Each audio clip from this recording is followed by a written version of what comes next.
berita ini nggak mungkin salah. Ini kan sudah disiarkan di BBC, CNN, Al Jazeera, ini sudah disiarkan secara global. Ini sudah jadi trending topic. Nah, ini yang disebut sebagai kesalahan berpikir ad populum, bahwa sesuatu yang populer belum tentu benar. Tidak ada korelasi antara popularitas dan kebenaran. Ingat bahwa berita tidak selalu diproduksi oleh jurnalisme investigasi secara independen. Fakta dan opini juga tidak selalu dipisahkan secara jelas. Kadang pembawa berita itu membawakan opininya, bukan fakta yang tersedia di lapangan.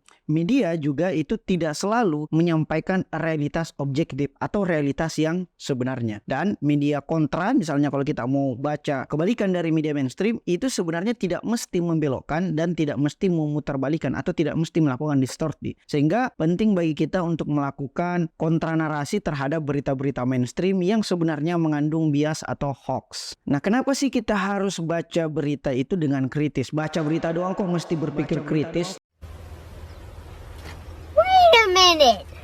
Who are you? Nah, karena di dalam berita tersebut ada beragam hambatan-hambatan berpikir kritis. Di antaranya misalnya propaganda. Nah, kalau teman-teman baca buku yang menarik, Berbohong dengan Statistik, di situ dijelaskan bagaimana statistik itu bagian dari propaganda dari pemilik media tertentu. Nah, kalau kita merujuk misalnya definisi propaganda itu dalam Kamus Webster adalah penyebaran atau promosi ide, doktrin, praktik tertentu, dan lain-lain yang sistematis dan meluas untuk memajukan kepentingan sendiri atau merugikan pihak lawan. Apalagi di tahun-tahun politik seperti sekarang ini. Selain propaganda, hambatan-hambatan berkritis di dalam pembacaan media kita adalah termuat misinformasi atau sebuah berita, sebuah informasi yang secara tidak sengaja itu sebenarnya mengandung hoax. Makanya kalau teman-teman baca buku Rob the Belly yang berjudul Stop Baca Berita, di situ dijelaskan bagaimana berita itu menjadi diabetes mental bagi pikiran kita. Selain itu, ada pula disebut sebagai disinformasi.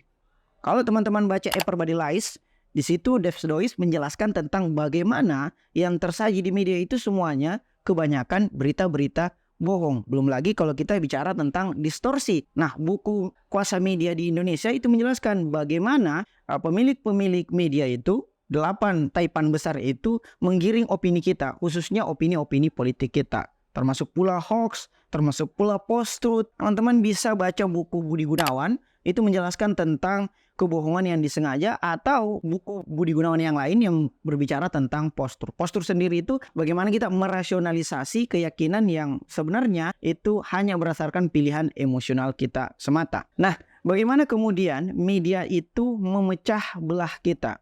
Karena di dalam media sebenarnya berisikan sosiosentrisme atau kecenderungan kita kepada kelompok. Misalnya, ketika kita membaca media tertentu yang kita gandrung terhadapnya, kita akan mengambil sebuah kesimpulan bahwa kami pintar sementara mereka itu licik. Nah, kami itu membentuk strategi sementara mereka itu bersekongkol. Kami itu punya keyakinan sementara mereka itu ya fanatik buta. Kami itu bangga sementara mereka adalah sombong. Kami berdiri tegak memperjuangkan keadilan sementara mereka itu membual dan menggertak. Misalnya juga kami itu membuat senjata untuk membela diri, bukan untuk melakukan genosida atau penjajahan atau ofensif, sementara mereka membuat senjata untuk mengancam kita. Propaganda lain di dalam media itu berbunyi kami itu melakukan intervensi, sementara mereka itu melakukan penyerangan. Nah, kami adalah pejuang kemerdekaan. Misalnya Israel ketika melakukan genosida terhadap warga Gaza, dia menganggap bahwa ini adalah mengganggu kedaulatan negara mereka. Sementara mereka adalah teroris. Hamas dituduh sebagai organisasi teroris. Dan misalnya teman-teman juga biasa melihat kami itu adalah melanggar perjanjian ketika sudah tidak berlaku lagi. Sementara pihak lain atau mereka itu melanggar perjanjian dan tidak secara bertanggung jawab dan tidak dapat dipercaya dalam melakukan perjanjian yang sifatnya etis. Begitulah media itu melakukan pembelahan terhadap dua kutub. Inilah yang kemudian kita sebut sebagai jebakan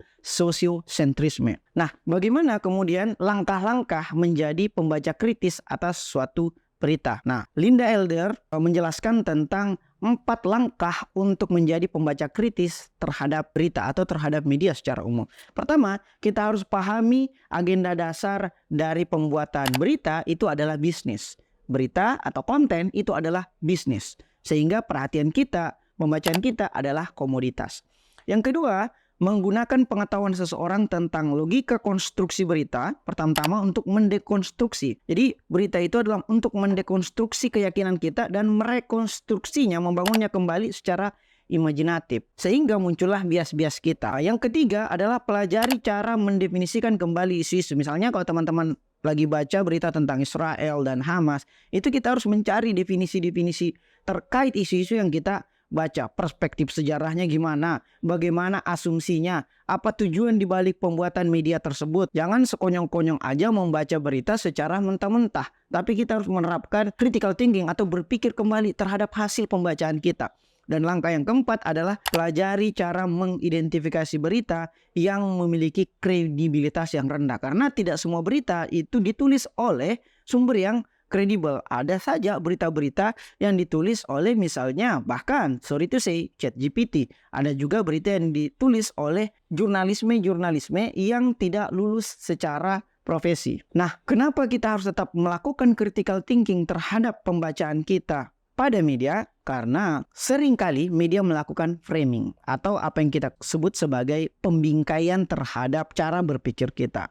Nah, misalnya ketika kita melihat sebuah berita, jika sebuah bank besar secara sistematis membuangkan biaya terlalu tinggi, kita pernah dulu baca berita yang viral tentang bank itu menerapkan administrasi yang begitu tinggi, 6.500. Tapi sebenarnya itu bukan berita. Nah, berita yang populer adalah berita yang misalnya ketika sebuah bank itu dicuri atau dirampok dan sebagainya. Nah, jika jutaan anak ditindas di sekolah setiap hari, itu bukan berita. Yang menjadi berita adalah ketika sesama anak itu melakukan seks bebas atau antara guru dan siswa itu terjalin asmara. Itu baru berita. Sementara kita juga melihat ada jutaan anak tidur dalam keadaan lapar, bahkan anak-anak di Palestina itu, di Gaza, yang digenosid oleh Israel itu dibunuh setiap harinya. Itu bukan berita. Yang menjadi berita adalah ketika seorang anak itu dapat melakukan misalnya bermain piano, atau seorang anak itu bisa mendapatkan hadiah sains matematika. Itu penting, tetapi kita luput terhadap sesuatu yang sangat-sangat manusiawi, misalnya yang terjadi di Gaza saat ini. Misalnya pula jika perempuan dan anak-anak dijual setiap hari, misalnya dalam film yang sangat populer, yang sayangnya film itu kemudian diboikot, judulnya The Sound of Freedom. Di situ dijelaskan bagaimana anak-anak itu di Amerika itu dijual untuk dikomodifikasi. Tapi itu bukan berita. Yang menjadi berita adalah ketika seorang guru melakukan hubungan seksual dengan siswanya. Dan misalnya pula jika Zionis melakukan genocide setiap hari, bahkan selama 70 tahun lebih di Palestina, itu bukan berita. Yang menjadi berita adalah ketika Hamas itu dianggap menggunakan warga Gaza sebagai tameng. Itulah framing media terhadap konstruk berita yang kita konsumsi setiap hari.